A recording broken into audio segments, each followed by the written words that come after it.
თბილისში გამართული გაეროს საჯარო სერვისების ფორუმი დასრულდა, რომელიც საქართველოში პირველად გაიმართა. საქართველოს დედაქალაქს 100-ზე მეტი ქვეყნიდან 500-ზე მეტი დელეგატი სტუმრობდა.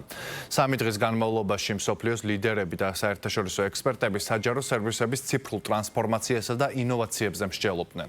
ფორუმის ფარგლებში იუსტიციის მინისტრმა საქართველოს მოქალაქეზე ორიენტირებული საჯარო სერვისების მოდელი წარადგინა და ყურადღება როგორც ფიზიკური, ისე ციფრული სერვისების ხელმისაწვდომობაზე გაამახვილა.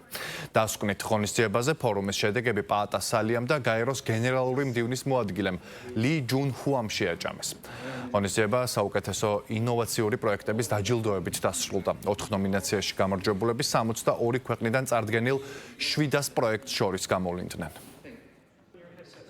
ეს ფორუმი ყველას გვახსენებს, რომ საჯარო სექტორი არა მხოლოდ რეაგირებს ცვლილებებზე, არამედ ის უნდა გაუძღვეს ლიდერის პოზიციაზე ცვლილებებს. ხედვის ინოვაციებისა და შემართებულების თვალსაზრისით საჯარო მოხელეები ფორმას აძლევენ, აყალიბებენ მომავალს, რომელიც განსაზღვრულია პროგრესით, თანასწორობითა და აყვავებით. თქვენ როგორც საჯარო მოხელეები ცენტრში იმყოფებით ტრანსფორმაციული პროცესის, თქვენ ხართ მთავარი ხიდი მაღალი დონის პოლიტიკისა და ყოველდღიურ ცხოვრებას შორის ადამიანებისა. თქვენი სამუშაო გახლავთ ბაზა, რაზეც მდგრადი განვითარება არის დაშენებული.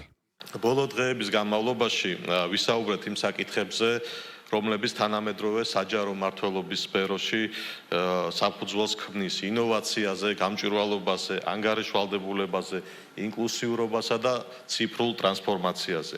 ამ აზრთა ურთიერთგაცვლამ კიდევ ერთხელ დაადასტურა, რომ ძლიერი საჯარო ინსტიტუტების მთავარი მიზანი მოქალაქეთა საჭიროებებზე ეფექტური რეაგირებაა და საზოგადოებრივი ნდობის გამტკიცებაა.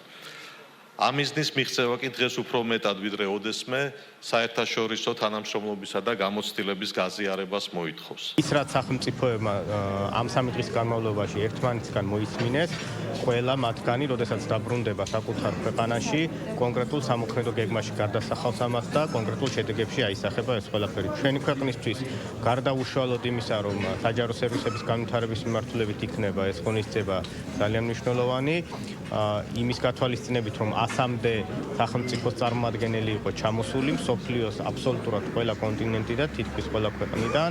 ეს იყო ძალიან მნიშვნელოვანი ფორუმი იმისთვის, რომ ორმხრივი ურთიერთობები გაგვეყრმავებინა და მათ შორის ამას ჰქონდა დიდი მნიშვნელობა არაღიარების პოლიტიკის გამტკიცების კუთხით. იუსტიციის სახლი და ჩვენი სერვისები გამორჩეული მათთვის იმით აღმოჩნდა, რომ ჩვენ მოვიცავით უკვე მთლიანად მთელი საქართველო. გვაქვს 127 ფილიალი, სადაც მოქალაქეებისთვის და მომხმარებლებისთვის შესაძლებელი არის როგორც საჯარო, ასევე კერძო სერვისების მიღება. 500-ზე მეტი სერვის ვაწვდით დღევანდელ დღეს, რომელიც წლის ბოლომდე გაორმაგდება. მათთვის საინტერესო აღმოჩნდა მობილური იუსტიციის სახლები, რომლებიც მაღალმთიან რეგიონებში მცხოვრებ მოსახლეობას კართან ახლოს აწვდის ყველა იმ სერვისს, რომელიც შესაძლებელი არის მიიღონ სხვადასხვა იუსტიციის სახლებში.